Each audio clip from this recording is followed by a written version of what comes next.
We were the mistake on the lake. It's Michael Stanley Day in Cleveland, how the Rock Hall and his family are honoring the late music legend, and how you can too. And it's Throwdown Thursday. We're all going to get a lesson in March Madness, from the money lost, made, and everything in between. What's New starts right now. And now, live from WKYC Studios, this is What's New.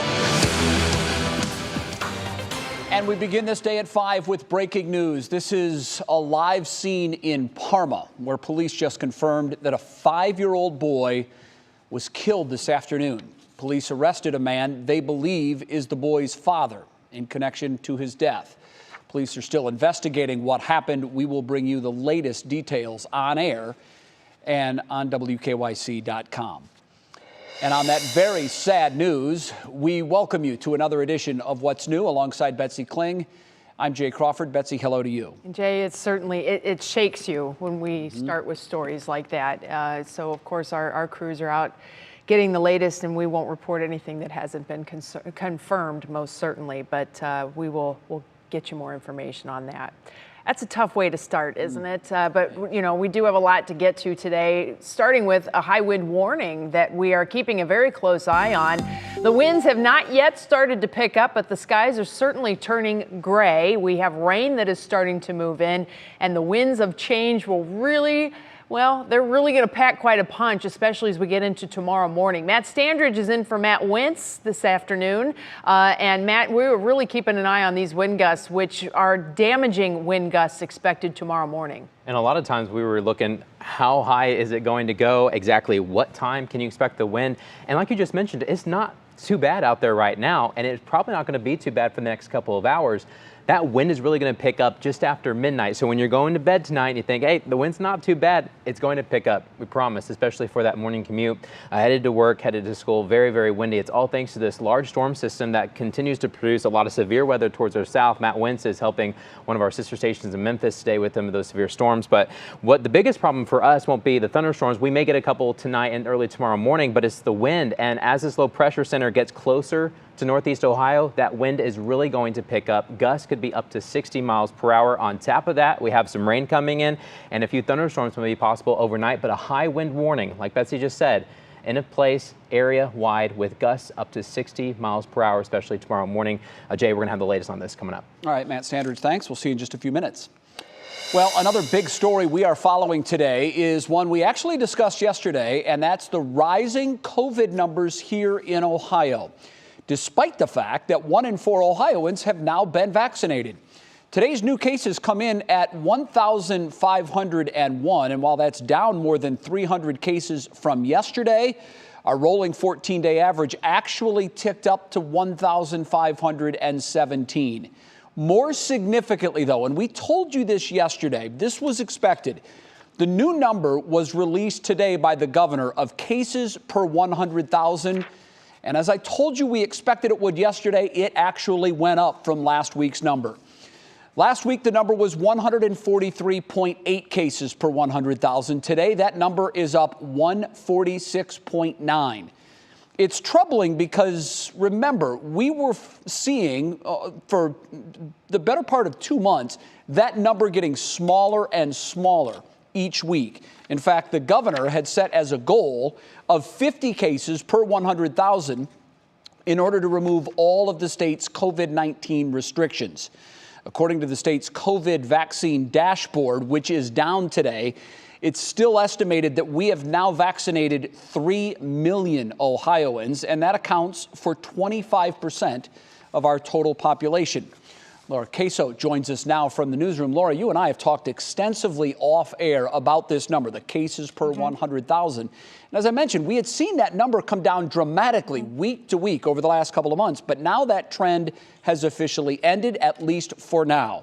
What else did the governor have to say today? Well, he's basically saying, Jay, that we've plateaued when it comes to cases, and he's pushing more people to get vaccinated as quickly as possible. Remember, on Monday, vaccine eligibility opens to all Ohioans 16 and up. And we also know the state is getting more vaccine than ever. He says 571,000 next week. But right now, the governor and his team, they're saying this is a race against time. We have the ability to end this. We can drive this virus to the ground, but it's going to take all of us, members of the General Assembly, but everybody in every community, to encourage everyone to get vaccinated. We're in a race. We're in a race to get enough people vaccinated that we stay ahead of these more contagious variants. And I'm encouraged by the pace at which, in fact, that is happening. The governor says the mass vaccination site at the Wolstein Center still going strong. He says 46,000 people have received their first dose there. First doses will be given through April 5th, and the cycle of second doses starts April 6th. Now, the state is also opening 11 new mass vaccination sites and 4 mobile sites next week.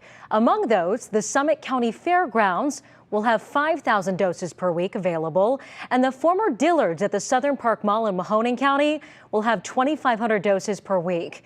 He added these locations will primarily offer the Johnson & Johnson vaccine, which we know requires only 1 dose, Jay. Well, I think the big story to follow moving forward will be the percentage of Ohioans that are willing to take the vaccine. Exactly. Right now, it's hard to get it. But there will reach a point when those that want it have had it, and that's where you're going to be in terms of the number of people that won't get it. And that's going to determine how quickly we can bounce out of this. Laura, thank you very much. We'll see you again at 6 o'clock. Now on to your feed at 5. Both the Ohio House and Senate voted to override Governor Mike DeWine's recent veto of Senate Bill 22. That's the one that limits the governor's powers on health orders. 3 News investigator Rachel Polanski explains what this means for Ohioans. This hotly contested bill gives lawmakers the power to block business closures, curfews, and other health-related restrictions. So what does it mean to you and me? Well, it will give the legislature the power to cancel any of the governor's health orders that last longer than 30 days. It will also require the governor to renew such orders every 60 days. Republicans call it restoring checks and balances. Democrats call it setting a dangerous precedent. The legislature simply needs to have a seat at the table because we are the elected legislative representatives of the people. What this legislation does is put an override by a small group of legislators to be able to say that we're going to second guess this and we're going to react to a crisis by committee. And I want to mention that this bill passed without any support from Democrats in the House or Senate, which could set up some legal challenges in the months ahead. Rachel Polanski, 3 News. Thank you for that, Rachel. Well, one thing a lot of folks have been talking about throughout this pandemic is when can we get out of here? Let's go on vacation, right? Well, United has heard what you're saying, and they're hoping you will be getting on a plane this summer. They have 5 new direct destinations from Cleveland: Pensacola, Florida, Portland, Maine, as well as Charleston, Hilton Head, and Myrtle Beach, South Carolina. You see the theme there? The flights begin May 27th and run through Labor Day. United said it expanded the options for travelers because so many have been waiting to get away. A lot of those are some very popular summer destinations of Northeast Ohioans, so you can imagine that they're ready for folks to take to the sky again. Yeah, the Florida and South Carolina ones make sense, I guess, in the short term. Portland, Maine is, I mean, it's a little arbitrary, it seems, but I guess people. Beautiful place. Oh, I know it's gorgeous. It's beautiful. But there are a lot of other cities that Ohioans like to get away to. One place is gorgeous is the Upper Peninsula in Michigan. Of course, that's a drive if you wanted to do that. But I've been checking regularly now airfare, and Betsy, it's stunning to me how quickly the prices not only went up to pre-pandemic levels, but in most cases in the destinations that I've been looking, the prices that they're charging now are even higher than they were before the pandemic. They're going to make their money back some way. Yes, they are. Well, sports gambling might not be legal in Ohio, but the Cavaliers are getting a head start to let fans have fun without gambling money away. Here's how it works. The team is partnering with the sports betting and online gaming company that's called Betway. It's part of a multi-year deal. Here's what happens. Fans can compete each week during the season to win cash prizes in the free-to-play game. It's called Betway Big Pick. So, Betsy, this is nothing new. In fact, I've noticed over the last year or two, A lot of television networks that broadcast sporting events have already entered this arena. The whole idea is to draw more viewers because they have a riding interest in the outcome of the game. You'd think, right? Even if they didn't throw money down on, so it's not officially sports betting, but it's brilliant because it gives a lot of folks more interest in games they otherwise couldn't care less about. So it's interesting, and I haven't seen any studies yet that show that this specifically is driving viewership of sporting events, but I will tell you, the industry as a whole, sports television, is down pretty big. We seem to be less interested in watching games on TV than ever before. Well, I think there's a lot that will be said, too, about how we emerge from this pandemic and what folks are interested in doing once they resume their normal lives again. So we may see it tick up again. Very true. Next on What's New, this is a live look outside the Rock Hall tonight, where leaders there honored Cleveland rock legend Michael Stanley this morning. We're going to have more on that event and his lasting legacy on our city. Then after putting music on the back burner, it appears Rihanna might be ready to make some magic. What has fans believing she's stepping back into the recording studio? That's ahead in our pop break. And who does not love a good empanada? Delicioso. Now imagine a whole restaurant dedicated to them. Well, you're going to find that at Empanadas in Parma. They're making them with everything from breakfast-friendly bacon, egg, and cheese blends to Puerto Rican-style tripleta combos starring pork, ham, and chicken. Sign me up. Check out this restaurant and more restaurant recommendations from our Doug Tratner at WKYC.com/SaveOurSauce.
Dad has always given his heart and soul to the city of Cleveland through so many different avenues.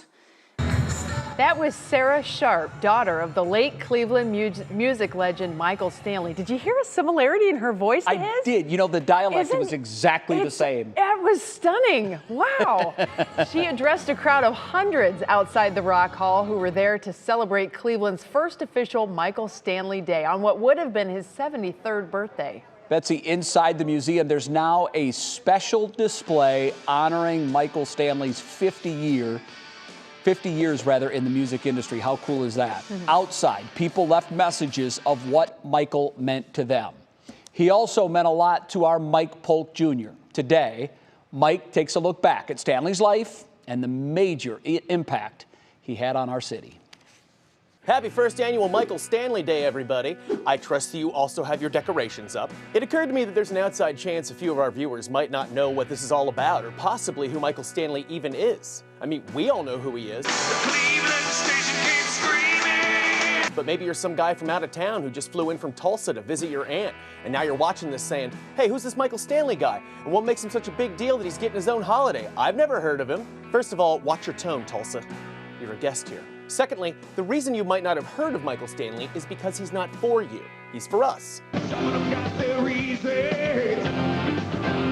He's Cleveland's exclusive official rock star. He's held that position for almost 50 years now. We're not going to let something like his recent untimely departure interrupt that status. It's his in perpetuity. Michael first started rocking in bands back at Rocky River High School in the late 60s, and from there went on to become a Midwest sensation. In the early 80s, the Michael Stanley Band was a straight-up phenomenon around these here parts, at one point playing a 4-night stand of sold-out shows at the Blossom Music Center. And yes, that's the same Blossom Music Center that nowadays has to put REO Speedwagon, Styx, and Kansas all on the same bill just to fill up the pavilion. There, I said it. Speedwagon burn! One of the unique things about having your own local rock star is that eventually you're probably going to run into him somewhere. While you'll most likely never randomly encounter Bono or Sting in a Heinen's parking lot, everyone in town seems to have had their own personal MS encounter or connection that they are all too eager to share. But in the event you are a Michael Stanley novice, here are 3 essential MS songs that will serve as a good starting point for the uninitiated. Number 3, My Town. Sure, it's a little overplayed, but it's a hometown banger. This ubiquitous anthem is often heard at the end of Cavs, Indians, and Browns games. Appropriately enough, they play it whether we win or lose. Number 2, Let's Get the Show on the Road. Let's get the show on the road, baby. Now this one's a personal fave of mine, and it is a real journey. It's like 8 minutes long, contains no less than 5 distinct mood changes, and even features some solid cowbell work. This one's a real whiskey sipper, folks. And finally, number 1, Lover. Do they love her? It's really his signature song, and it starts off like this. Well, the glow from the bars and 1,000 stars like the cold Ohio night. And the turnpike's slick, the snow's as thick as thieves. Now, I don't care what anybody says, that's some straight up solid Rust Belt poetry right there, and it connected with a lot of people. So to answer your question, hypothetical visitor from Tulsa, the reason we gave Michael Stanley his own holiday is because he earned it. And when Cleveland genuinely connects with something or someone, we go all in. So today I say, thank God for the man who thanked God for the man who put the white lines on the highway. This is Mike Polk for 3 News, wishing you a rockin' Michael Stanley Day. I don't know that anybody could have handled that better than Mike did. I've mentioned this before. My very first rock concert, Bets, 1981, Michael Stanley played in the State Theater, which is in my hometown of Sandusky. I bought the T-shirt, the rock concert T-shirt that you had to buy. It was gray base, black sleeves, the red Michael Stanley Band album cover logo on it. I wore that thing until it had holes.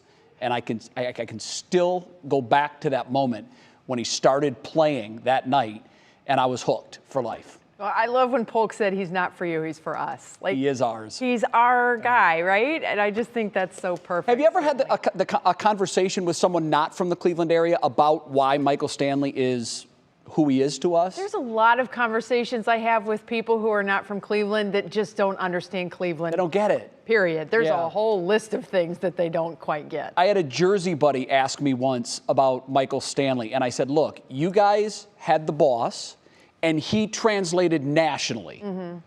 Our Bruce was Michael Stanley. And he may not have made that same crossover appeal nationally, but I think in a way, Betsy, that makes it even better. He's uniquely ours. Bruce belongs to everybody, not just Jersey. Right. Michael Stanley is and will always be exclusively hours. He's just such a humble guy too. He was so awesome when you got to talk to him. Just like one of those like moments, like Pinch yourself. all excited, certainly. Boy, I tell you what, Matt Standridge is stepping in for Matt Wintz today. Matt Wintz is moonlighting for our station in Memphis. He's helping them out. So Matt Standridge steps up for us, and Matt, you know, the last 24 hours, all we have been focusing on is this high wind threat. And again, we want to stress it's early tomorrow morning that the wind is expected to pick up. And tomorrow morning is going to be one that will get real interesting real quick. You know, Michael Stanley had the song about the snow that we were just looking at the lyrics. We need one about the wind. I think that would be playing perfectly this evening. But Betsy, you've nailed it perfectly. Tonight, when you're going to bed, maybe you're trying to set the trash out. It's not going to be too windy. It's tomorrow morning. After we pass midnight, the winds are going to start to pick up. Right around sunrise, we could get some of our maximum winds, and some of those gusts will be up to 60 miles per hour. Here are the big changes that we're tracking for the next 24 hours. The top 3 things you need to know. Rain is starting to move in right now. We may even get some thunderstorms close to midnight. On top of that, when those thunderstorms are starting to roll through, and after the thunderstorms, those are when the winds gusts are really going to pick up tomorrow morning. And then because of those westerly winds, we're going to cool down. I mean, we've enjoyed some really nice warm weather the past couple of days, but cooler weather is on the way for tomorrow. Here's that big storm system. The low pressure is still about 500 miles away. That's why it's not quite windy yet, but it will be getting a lot windier overnight. Lots of storms towards the south. We're tracking some of the rain, though, that's already made its way into central and now even northern Ohio. We're getting rain in Richland and Ashland counties, Holmes County. We're watching this band that'll pass through. We'll have some dry weather on the backside, but then additional rain will come in overnight, especially maybe even some thunderstorms as well.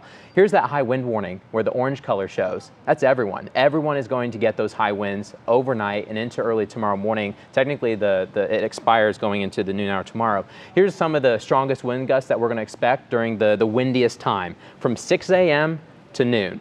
And look at 8 a.m. and 10 a.m. Those are when the wind gusts will be well over 50 miles per hour, approaching the 60 mile per hour mark. Now, Betsy and I were making some graphics for you guys. We just want to let you know there's probably going to be some power outages tomorrow morning. And just remember, you know, working from home, a lot of different things you got to keep in mind. The internet, garage door, water pump, of course, the coffee pot tomorrow morning. If you lose power, those are going to be things that impact you. Here are the wind gusts when we time it out. This is midnight tonight. Notice, not too bad, right? But as we progress forward, you see those purple colors showing you the wind gusts that are going over 50 miles per hour. That spreads area wide. Completely the map is covered in that purple. Wind gusts 50 to near 60 miles per hour. By the afternoon, things will slowly settle down, but that's when we have some of the cooler air that'll be coming on in too. I want to show you some of that cooler air on the National Design hour-by-hour forecast. Right now it's warm, right? And we got a couple showers moving in, but overnight, this is 10 o'clock. We'll have some thunderstorms that also try to roll in as well. The biggest threat with these thunderstorms will be the wind because it's already going to be windy out there across Northeast Ohio. Then overnight, as we go into tomorrow morning, I think the rain starts to subside other than a stray shower, but then we're talking about the wind and those cloudy conditions for the rest of the afternoon as temperatures probably stabilize somewhere in the upper 40s and low 50s. So looking at the Union Home Mortgage 7-day outlook, big changes underway. Tomorrow is going to be very windy. That's the first thing that you need to know about tomorrow. And then it's going to be cooler with a couple lingering showers. Now coming up in a little bit, we're going to talk more about the thunderstorms that we could get tonight, and that's all coming up.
A movie about Prince Harry and Meghan Markle is in the works. We knew that wouldn't be long. Plus, Rihanna might be returning to the recording studio. Kara Cotton has that and more in your Thursday Pop Break. Evan Peters has a new spooky role on his hands. The American Horror Story star has been tapped to play the notorious serial killer Jeffrey Dahmer in a new Netflix series. Monster, the Jeffrey Dahmer story, tells Dahmer's story through the eyes of his victims and examines Dahmer's white privilege and the law enforcement involved with a critical lens. The 10-episode series is the latest project from media heavyweights Ryan Murphy and Ian Brennan. From Oprah to Lifetime, Prince Harry and Meghan Markle's step down from the royal family will be documented by the production company in a new movie. Harry and Meghan, Escaping the Palace, will explore what really happened that drove the couple to leave, the isolation that Meghan felt from the firm, as well as Harry's fears that history may repeat itself. While there's no word yet on who will be cast to play Harry and Meghan, production is set to begin this spring. And could the world be one step closer to getting new music from Rihanna? Fans are hopeful. On Wednesday, the 33-year-old singer posted to Instagram celebrating the milestone that she's the first Black woman to have an album remain on the Billboard Top 200 list for 5 years. Anti was Rihanna's 8th studio album and last thus far, leaving fans in anticipation for more.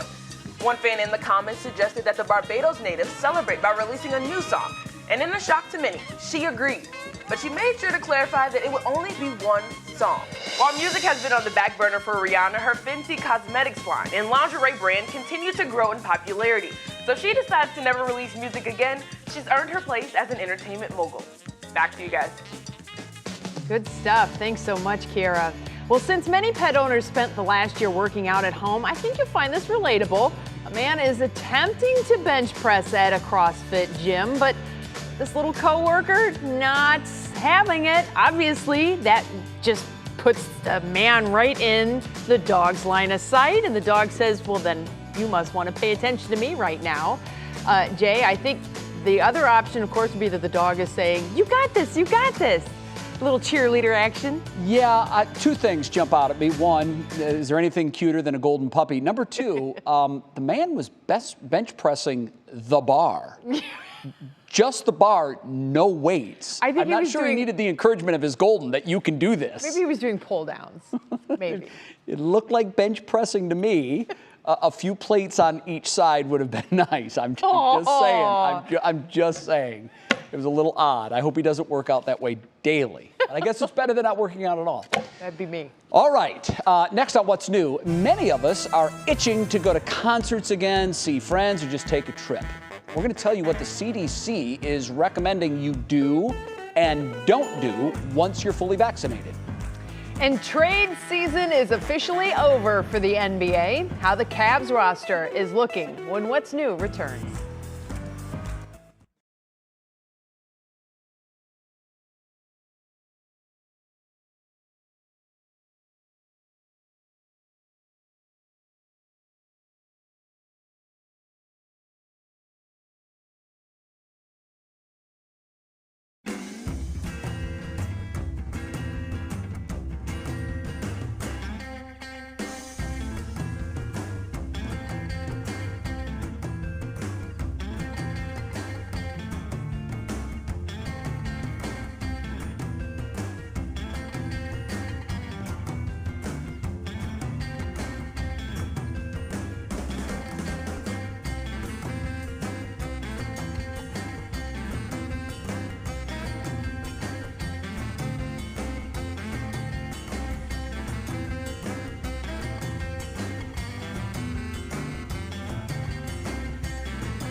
This is a comically rickety stool I'm sitting on, and everybody might get a real eyeful if this thing goes the wrong way. Hope that's helpful.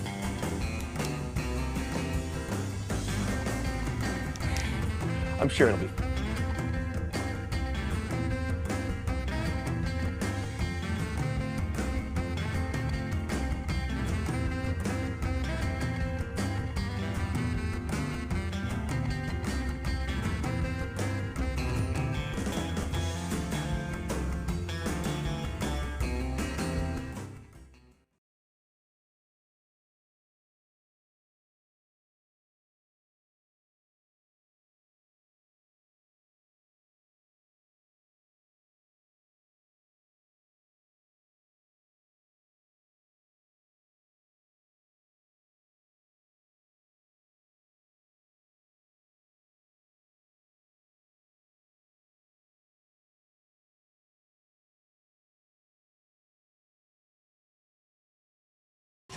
And now, live from WKYC Studios, this is What's New.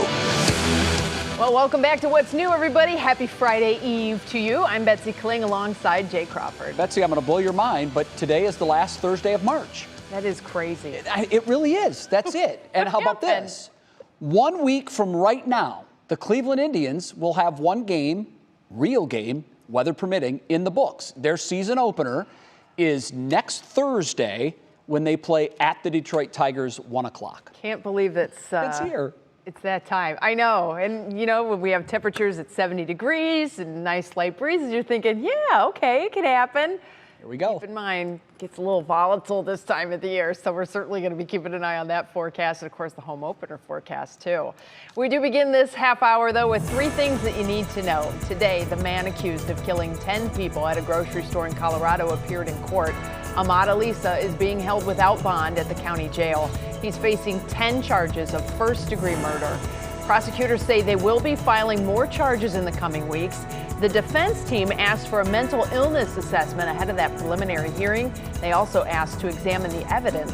Prosecutors did not object, and the judge is giving the defense 60 to 90 days to prepare. That's number 2 on our list of 3 things to know. Our coronavirus numbers in the state appear to have bottomed out, and now they've taken a slight upturn. Using the all-important cases per 100,000, the governor told us today that that number, after months of coming down, has ticked up a few cases.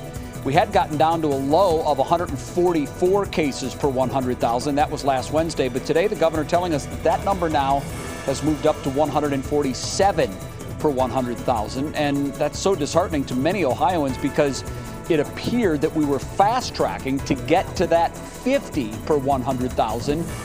That would be the cause of the governor relieving us of all of our COVID-19 restrictions. And back here in Cleveland, today is Michael Stanley Day, a day to honor the rock legend who recently died from lung cancer. This is a live look outside the Rock Hall, where this morning they welcomed fans and Stanley's family for a special presentation. Items from Stanley's collection were added to the museum's in memoriam display. That includes his John Hill custom guitar, handwritten lyrics, and a set list. Today would have been his 73rd birthday. Well, now on to our top talker here in our 5:30 half hour. Every day we're one step closer to getting back to what used to be normal. Remember that? As of today, slightly more than 3 million Ohioans have received at least one COVID vaccine. And by the way, if you have any questions about how to get the vaccine, where to get the vaccine, any of that, you see that QR code at the bottom left of your screen. Get out your phone, put it in the camera view, and it will automatically take you to our vaccination guide. Yeah, that little link pops up. It's super handy to have. Meanwhile, there are a lot of questions about what's safe and not safe to do after you're fully vaccinated. So we had our Verify team break down the guidelines and what they mean for you. Listen up, Mom and Dad. There have been a ton of questions about how people should act after they get vaccinated. Is it safe to take off masks or see other people now? So let's break this down. Our main source here is the new updated guidance from the CDC. So the CDC says someone is considered fully vaccinated 2 weeks after they've had both doses of an mRNA vaccine like Pfizer or Moderna's, or 2 weeks after getting a single dose of the Johnson & Johnson vaccine. Now, if you're fully vaccinated, here's what they say. Yes, fully vaccinated people can visit with other fully vaccinated people indoors without masks or social distancing. And yes, fully vaccinated people can visit people from one other household that's unvaccinated as long as no one there is at high risk of illness from COVID-19. Also, yes, if you're fully vaccinated and have no symptoms, you can hold off getting tested or quarantining if you're exposed to COVID-19. But some of their guidance hasn't changed. Even if you're fully vaccinated, here's what the CDC says. No, you can't take off or stop wearing masks in public. No, you can't stop social distancing in public. No, you shouldn't have medium or large gatherings just yet. And no, you shouldn't start more domestic or international travel yet either. It is also worth noting that the CDC has a few questions they can't answer yet. They say they're still learning how effective vaccines are against new COVID variants, how well COVID-19 vaccines keep people from spreading the disease, and how long the vaccines will protect people. If you have any claims or questions about the vaccines or CDC guidance, send us an email. With your Verify, I'm Jason Puckett.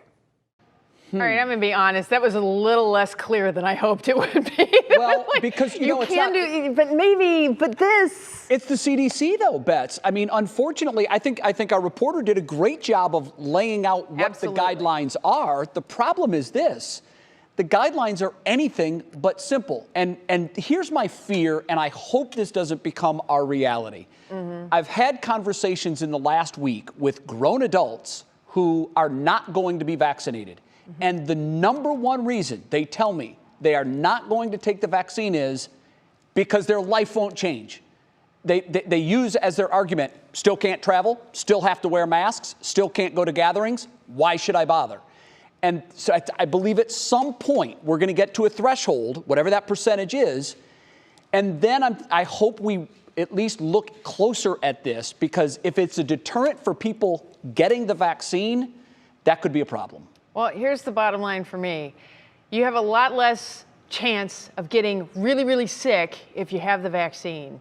You do it with the flu, you do it with chickenpox, you do it with, what's the measles, mumps, and rubella. Sure. I mean, it's a part of our life. Vaccines for a reason. They're trying to eradicate these problems. So just keep wearing the mask, social distance, do the thing, but get the shot too, because then you don't have anything to worry about. It's another layer of protection against a deadly virus. Exactly. And for that alone, why not take it?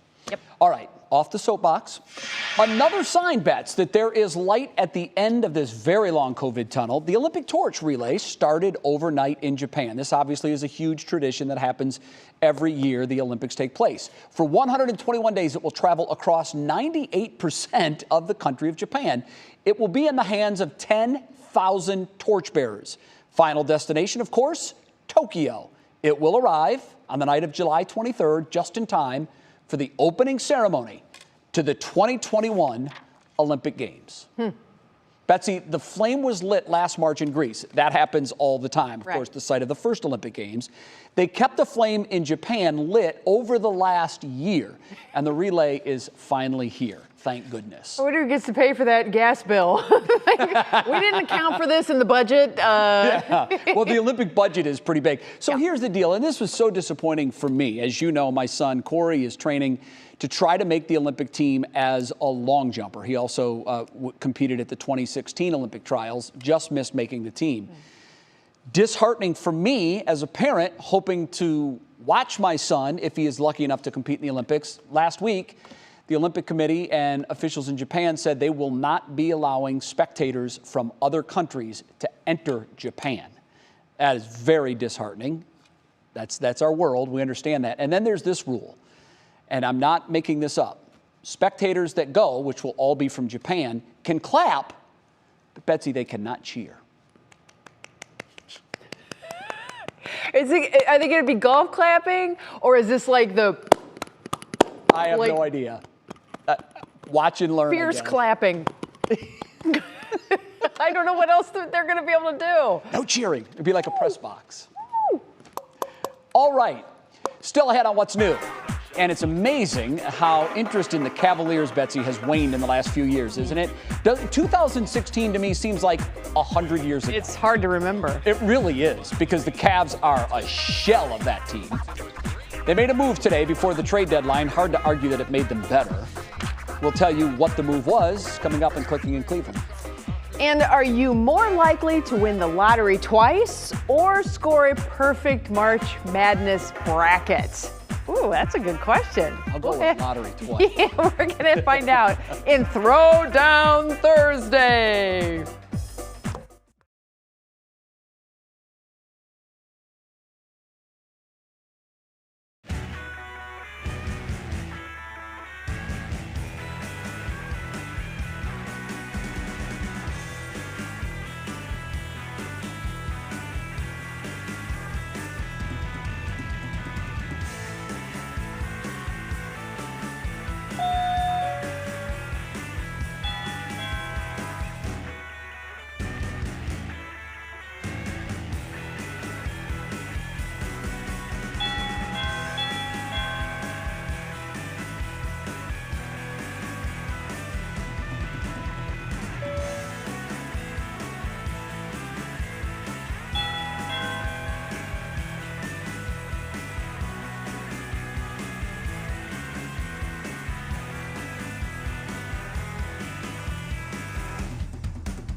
All right, Matt Standards, we wait for the wind to begin here in Northeast Ohio. It's slightly poetic toss to you there, but we're going to have to wait a little bit longer, aren't we? Yeah, tonight it's not going to be too windy, at least when you're headed to bed, but then tomorrow morning as you're waking up.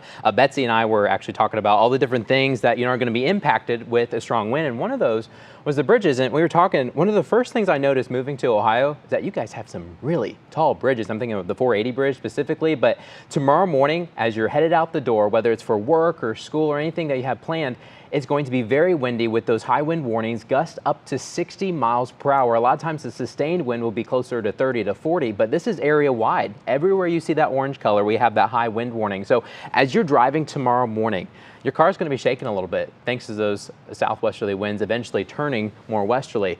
On top of that, we also have to talk about some rain and maybe even a few thunderstorms tonight. We're getting a quick band of rain right now, engulfing portions of Ashland County, Wayne County, Stark County, and then towards the north and west. The island's starting to getting a little bit of the action right now. It's all thanks to this big storm system that continues to produce tornadoes, severe weather towards the south.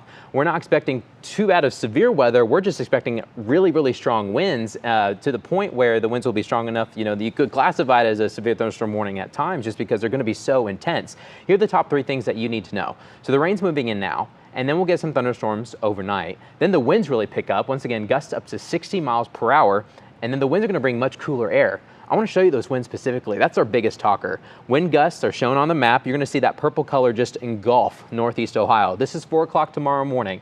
So a little bit before sunrise, that's when the winds really start to pick up from west to east. And then right after sunrise, going to 8, 9, 10 o'clock, our gusts are going to be up there all morning long. It's going to be very windy tomorrow. Once we hit the afternoon, we'll try to calm things down, but it's not going to be until sunset when really that wind starts to take a little bit of a break. On top of that, we do have some thunderstorms that could be out there tonight. We're under a level 1 severe risk. That goes from Cleveland south and west. And on the timing of the storms, they'll be probably close to midnight to about 3 o'clock. And then as soon as we roll right around 3 o'clock, then the wind's really going to pick up. And then we'll still have chances for some showers, but the big story from then on there will be that wind. Here's your National Zymer hour-by-hour forecast. Spotty showers this evening. It's not going to rain all evening long. But notice as we approach midnight, that's when we have the potential for a couple thunderstorms. The biggest threat will be some damaging winds. But if you don't get a thunderstorm, specifically in your neck of the woods, you're going to get that wind. Everyone is going to have that wind tomorrow morning, waking up blusterly out there. And then as you head throughout the morning, it just sticks around. But notice, guys, the temperatures will be a lot cooler tomorrow. In fact, we'll probably bounce around between 40s and 50s for most of the day. Here's your Union Home Mortgage 7-day outlook. Some rain showers tonight, then thunderstorms just after midnight. Jay, after those thunderstorms, the biggest story will be that wind. If you have trash day tonight, that's going to be a difficult one. It's going to be very windy. There'll probably also be some power outages, Jay. Wow. All right. I hope everybody stays safe, and please pay attention to those winds. Okay, big doings here on Thursday, every Thursday. Betsy and I go head-to-head. We're not the least bit competitive at all. We call it Throwdown Thursday. That means it's time for Betsy and I to show off that competitive side. And because March Madness is now at the Sweet 16 stage, we've decided that's going to be the focus this week. Mike Polk Jr. is here to quiz us on all things he's got the ref shirt related. Oh, I love the ref jersey. By the way, I loved your Michael Stanley piece. I thought it was very, very well done, as always. And before anybody, by the way, I appreciate it, goes and starts thinking, well, this is right up Jay's alley. It's sports. That's not fair. I'm told, I haven't seen the questions. I have no idea what they are, but I'm told that these aren't necessarily like basketball related, but the overall tournament. So it should be even Steven, Betsy. Yes. They're along those lines. Yeah, let's go. Let's see what happens. Does everyone else hear those? Yes. Okay, here we go, you guys. First of all, I want to say happy Michael Stanley Day to everybody. And secondly, guess who got his first dose today? Go after it, buddy. Nice job. Sun's out, guns out. And I feel great. I'm kidding. I'm fine. Okay. I'm fine. Okay, so one down, you guys. First, I'm just kidding. First question. I feel like $1 million. Okay. How much money is the tournament expected to bring into Indianapolis? A, $100 million, B, $500 million, or C, $700 million? The tournament. Like, what part of the tournament? How much money is the tournament expected to bring into Indianapolis? Yeah, I buzzed in. Oh, okay, go ahead, Jake. Honor system, go for it. I'm going to go with $100 million because it can't be full-blown attendance. So I'll go with the lower number. What? That's completely correct. Jay got that one right. It's $100 million. It's a lot of bones. Okay, Question 2. How many fans will be allowed in person for the NCAA tournament finals? A, 2,500, B, 17,500, or C, 67,000? Honor system, whoever. I'm just going to ring in because that way you can't. Smart. Good move. I know the finals, is this the final game or the in the finals in general? Yeah, that would be the championship game. The game. I'm going to say 2,500. The correct answer. The correct answer is B, 17,500. Wow. Well, that's it's the because total Indiana has a people little bit allowed different in. rules. That's staff included, not just fans. And the NCAA is capping capacity at Lucas Oil Stadium at 25%. Yeah, so, see, they're that's the putting key. it at Lucas Oil It's at Lucas Stadium. Oil, Well, yeah, that should have been specified. and for basketball, that holds like 65 or 70,000. So 25%. That seems she's about going to look right. empty in there. Yeah, it will. But still, Okay, 17,000. we're moving on to that's good- true or that's a good false number. ones now, you guys. Okay. True or false? The first ever NCAA tournament in 1939 only had 16 teams. False. Jay. False. False is correct. It originally had 8 teams. Yes. Oregon beat Ohio State in the finals in that first year. Very good, Jay. You're on fire. And fuego. Betsy, still time to catch up. True Yeah, or right. false? It's easier to win back-to-back lotteries than it is to fill out a perfect March Madness bracket. That's Jay? I'm going to say that it's easier to win back-to-back lotteries because the odds of having a completely perfect NCAA bracket, there are too many zeros. I don't think there's a number for what that actually is, a name for that number. Okay, so we have an agreement between the two of you, although Jay did ring in first, so Jay got that correct. That is true. It's 2 times easier to win back-to-back lotteries, buying 1 ticket each time, than it is to fill out a perfect bracket. What are the odds? All right, last question, you guys. Let's just do this one. We're done, actually, Mike. They're yelling at us. Oh, we're all the done. time. We actually had a lot of fun. Yeah. And Jay, you've already you dunked on Betsy pretty hard today, but I'm sure she'll get you back next time. Happy Michael Stanley Day, you guys. And Thanks, to you too, Mike. Thank you. And I love the ref jersey. Totally. He pulls All right, it off. We'll be right back, Absolutely. everybody. Kind of looks like he works at Foot Locker too.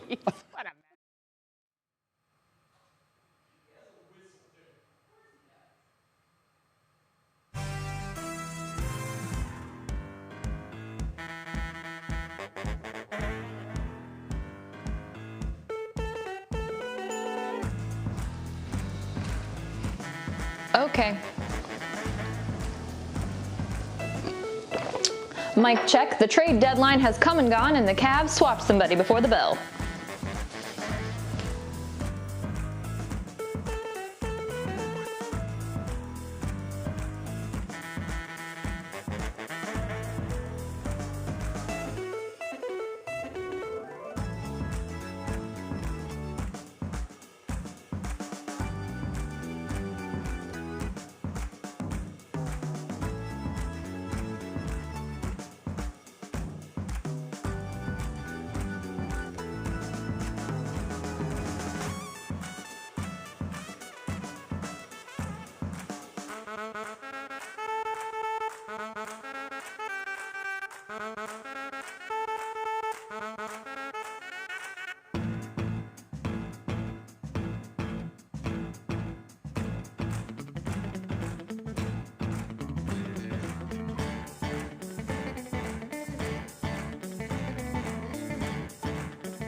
Now it's time to see what's clicking in Cleveland. For that, we bring in our digital anchor, Stephanie Haney. Stephanie, a very good Thursday to you. Good Thursday to you, Jay, and to everyone at home. You know, the NBA trade deadline has come and gone now, and before the bell, the Cleveland Cavaliers made one swap. The Cavs traded away center JaVale McGee to the Denver Nuggets. He wasn't here long. We got him from the Los Angeles Lakers before the start of this season, and with the 33-year-old gone, the new Cavalier is center Isaiah Hartenstein. He's 22, he has a $1.7 million player option on his contract for next season, and he hits restricted free agency in 2022. The Cavs also get 2 future second-round draft picks. You know, it's only a matter of time before we can all safely get together again, of course, following those CDC protocols after we all get vaxxed up. And here at 3 News, we'll be your go-to station for all reunions on the other side of quarantine. We want you to share those moments with us by using the hashtag reunionson3 when you post online and sending us your pictures and videos directly using Near Me on our WKYC app, so keep those coming. And here's something new that you probably didn't see coming: marshmallow-flavored pop. Betsy is partnering with Peeps for a limited edition pop for Easter. The collaboration literally no one asked for. But look at these cute little blue, pink, and yellow cans, though.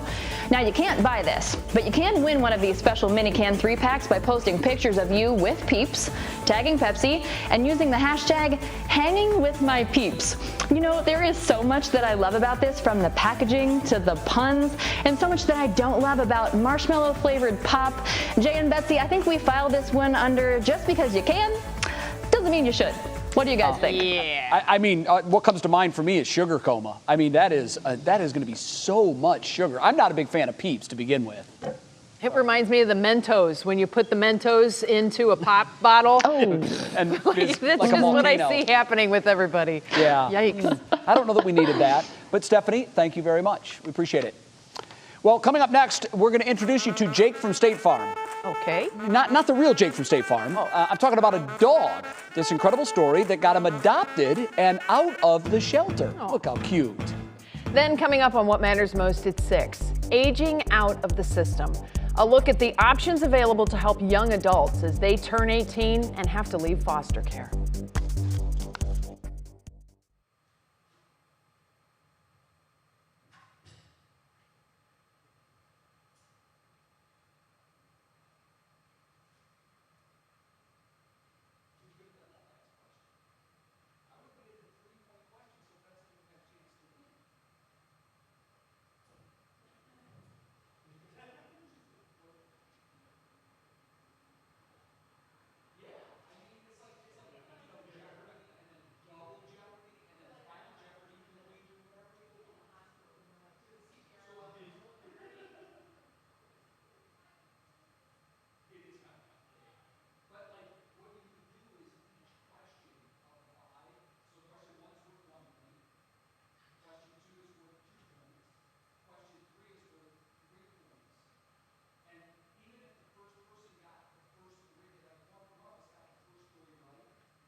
Can you throw in the audio daily double?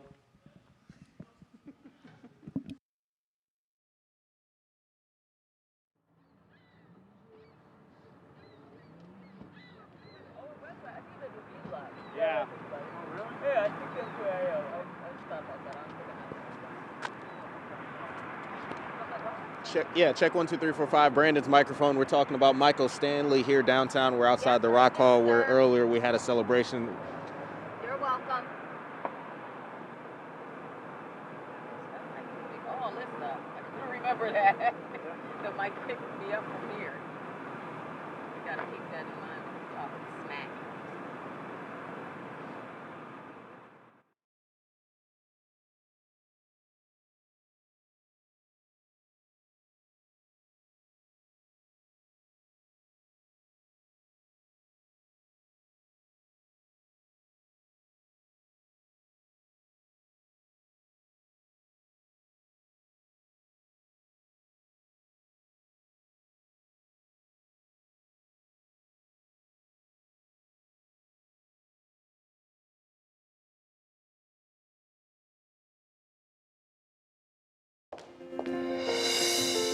Well, we are all about the dogs today on What's New. Meet Jake from State Farm. Yeah, like the commercial. This dog was sent to an animal shelter in North Carolina after his owner died. He went to 2 foster homes, but they weren't good fits. So shelter volunteers named him Jake from State Farm, gave him his own shirt, posted pictures on social media. They hoped it would get him adopted, and they were right. It did. And a local State Farm office donated $1,500 to the shelter. To also help out with those costs. Isn't that so sweet? It is, and you know what? I think they could be onto something. So we know that some dogs tend to be a little more difficult to place than others. I like that idea of building a campaign around the dog. It sort of gives it an identity, even though it's defined by the shelter. But it's kind of cool. It worked in this case. Why not? It did. And thanks to State Farm. Go ahead and donating there. I thought that was pretty sweet. I think that's a great idea. Nice little bonus. Yep. Well, everybody, thank you so much for staying with us on this Thursday afternoon. What's New? We're back tomorrow at 5. We hope you join us then. In the meantime, I'm back for What Matters Most with Laura Queso, which starts right now. More vaccine on the way, when thousands more doses will be here in Ohio, and the new sites opening up to give them out. Restricting health orders. What Ohio lawmakers' decision to limit Governor DeWine's powers means for you. Aging out of foster care. I think it's hard to believe that somebody could turn 18 years old and become instantly homeless. How local organizations are stepping in to help young adults transition to life on their own. Michael Stanley Day in Cleveland.